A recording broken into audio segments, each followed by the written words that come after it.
Buenos días tengan todos.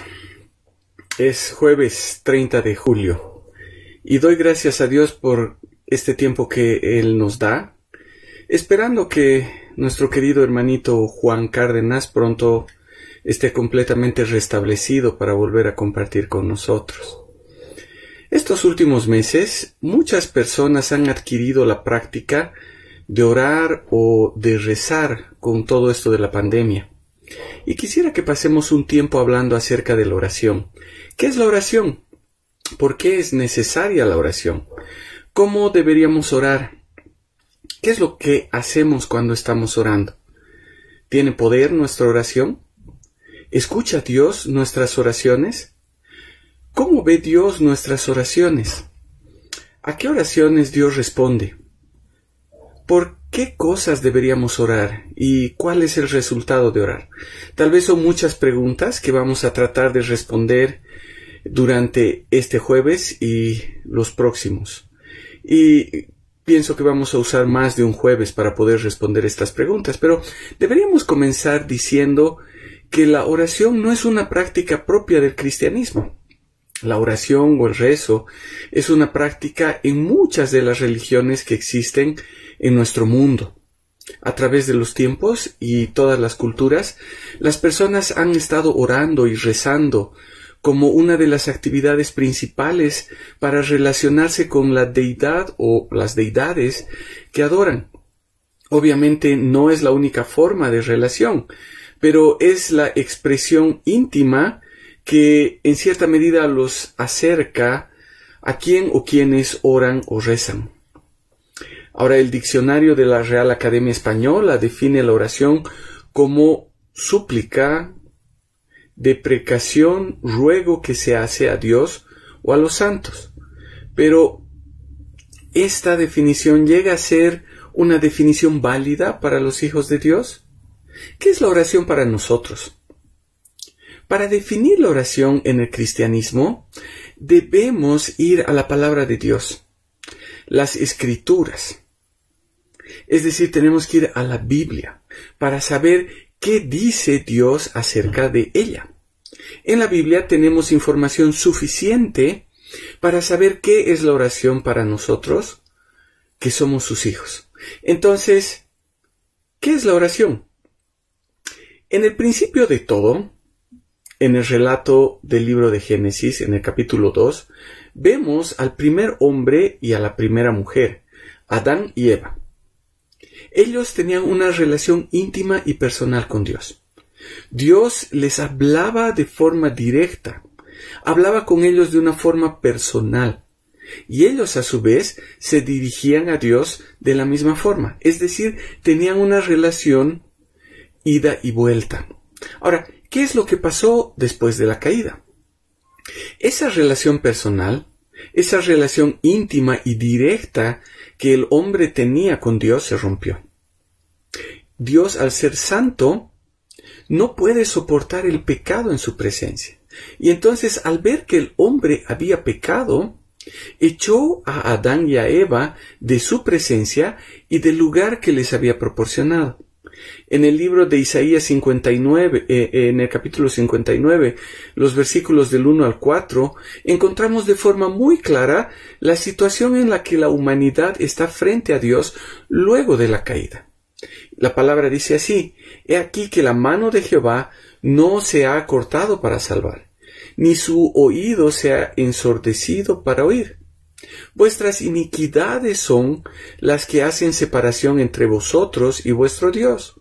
Vuestros pecados han hecho que su rostro se oculte de vosotros para no escuchar. Porque vuestras manos se han contaminado con sangre, y vuestros dedos con iniquidad. Vuestros labios hablan mentira, y vuestra lengua murmura maldad. No hay quien clame por justicia, ni quien vaya a juicio con integridad. Confían en la vanidad y hablan falsedades. Conciben afanes y dan a luz iniquidad. El hombre quedó en esa situación, separado de Dios, perdido en sus iniquidades, sin el deseo de acercarse a Dios. Y el relato de Génesis nos dice que ese justamente fue el estado constante y persistente del hombre, en el que dice que toda la tendencia de los pensamientos de su corazón eran de continuo solo al mal. Ahora, pese a esa condición, vemos en la Biblia que hubo hombres que tuvieron la necesidad de buscar al Señor. Al final del capítulo 4 de Génesis, vemos posiblemente la primera referencia a la oración, es decir, la forma por la cual los hombres buscaron establecer nuevamente una relación con Dios. La palabra dice que en el tiempo en el que Set engendró a Enós, se comenzó a invocar el nombre del Señor. Según lo que dice la Biblia, pasaron 235 años desde que Dios creó a Adán hasta que los hombres comenzaron a invocar su nombre. Ahora, no sabemos cuánto tiempo pasó desde la creación hasta la caída. Perdón. Pero hubo un tiempo en el cual la relación entre Dios y el hombre fue perfecta. Con la caída, esa relación se rompió. Aún así vemos que hubo personas que comenzaron a invocar el nombre de Dios. Ahora, ¿qué hacían las personas al invocar el nombre del Señor? Le estaban buscando. Veían la necesidad que tenían de restablecer esa relación con el Dios de la creación. Entonces, ¿qué es la oración? Podríamos decir que es la forma por la cual el hombre busca expresar una relación íntima y personal con Dios y comunicarse de una forma efectiva con Él. A través del tiempo, vemos en los hijos de Dios el deseo y la necesidad constante de orar. El ejemplo más grande que tenemos de todo esto, sin duda, es Jesús. Repetidamente vemos en la Biblia cómo Jesús tenía como prioridad la oración. En todo tiempo, Él estaba orando, de mañana y hasta muy tarde en la noche, principalmente a solas, aunque también estaba orando con sus discípulos. Vemos también el ejemplo de diferentes hijos de Dios en el Antiguo Testamento. Vemos a Moisés en Éxodo 15:24, a Gedeón en Jueces 6, a Samuel en el primer libro de Samuel 7, a Salomón en el libro de Reyes, a Elías también en el primer libro de Reyes, a Esdras en Esdras 8. En el Nuevo Testamento vemos a Zacarías orando en Lucas 1:13, a los discípulos en Hechos 1 del 12 al 14, la iglesia primitiva en Hechos 2:42, en el 4:31, y también vemos muchos otros más ejemplos con los que podríamos llenar tal vez páginas y páginas de libros. Siempre hubo el deseo y la necesidad de los hijos de Dios de orar, de invocar su nombre, de comunicarse de una forma íntima y personal con su Padre Celestial. Pero ahora la siguiente pregunta que surge es si la oración es necesaria. ¿O por qué es necesaria la oración? Lucas en el capítulo 11, versículo 1, dice que uno de los discípulos le dijo a Jesús: enséñanos a orar.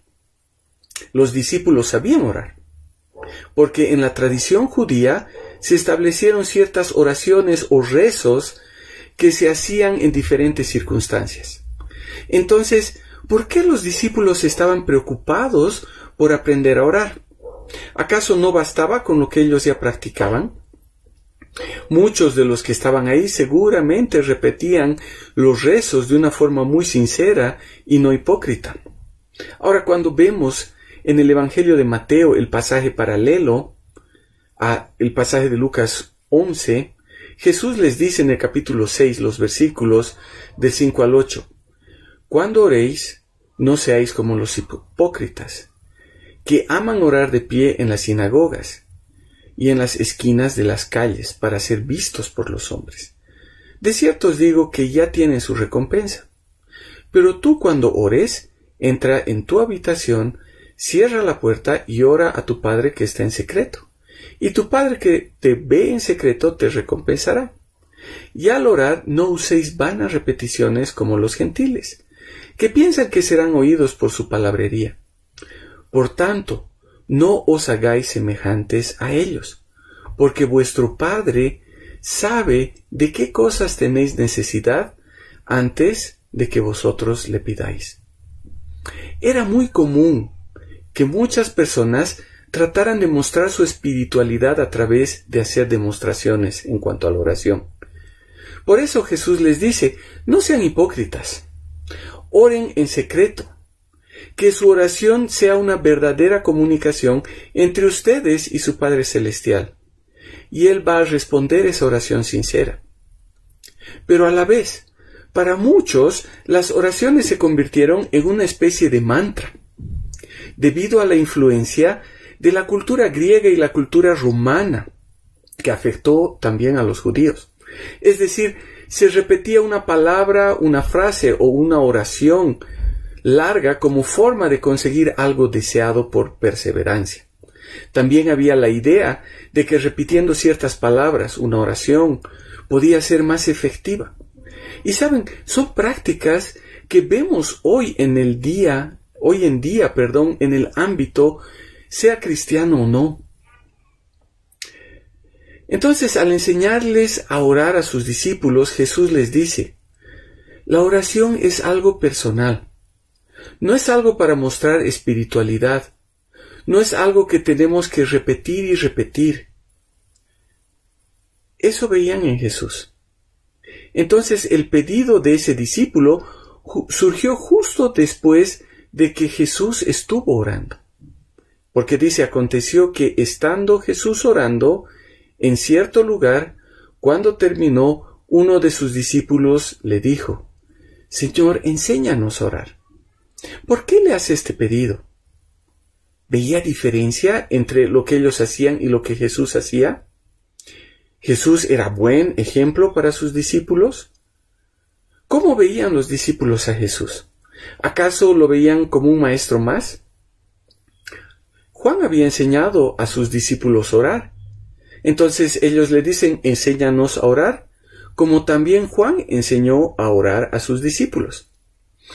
Entonces Jesús aprovechó esta oportunidad para enseñarles a orar, porque ellos veían algo completamente diferente a lo que habían aprendido.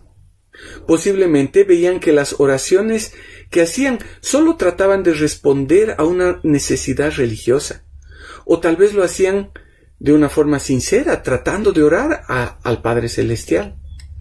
Pero en Jesús veían un ejemplo en la oración y la relación que Jesús tenía con su Padre. Y a la vez veían que Jesús era alguien que hacía las cosas de una forma completamente diferente a los líderes religiosos. Jesús era el mejor ejemplo que podían seguir. Y si él mismo, el Mesías, estaba orando a su Padre, ellos entendían la importancia que había en orar. Es ahí que surge entonces este pedido, enséñanos a orar. A través del ejemplo de Jesús vieron la necesidad que ellos tenían de orar. Ahora, creo que debería ser nuestro pedido en esta mañana. Tendríamos que decirle, Señor, enséñanos a orar. Que nuestra oración sea realmente buscando esa relación íntima con el Padre Celestial. Que sea una oración que no busca sentirnos más espirituales. Que sea un tiempo sincero en el que nos presentemos delante de Él para vaciar nuestros corazones, alabándole y poniendo nuestro pecado delante de Él, agradeciéndole por quien es Él y pidiendo en humildad por los demás y por nosotros. Creo que es tiempo de terminar por hoy y vamos a orar. Padre amado, te damos gracias por este tiempo que tú nos das. Gracias, Señor, porque podemos abrir tu palabra y escucharla y entender qué es lo que tú quieres, Señor, cuando oramos. Te damos gracias, Padre, porque podemos hablar directamente contigo, porque no necesitamos un mediador humano que esté intercediendo por nosotros. Te damos gracias porque Jesús es ese mediador por el cual tenemos acceso directamente a ti. Y te pedimos, Señor, que tú bendigas el resto de nuestro día y el resto de nuestra semana. Te damos gracias, Padre, en el nombre de tu Hijo amado. Amén. Bueno, el próximo jueves vamos a seguir hablando acerca de la oración para poder entender mejor qué es la oración. Buenos días, hermanos, y que el Señor les bendiga.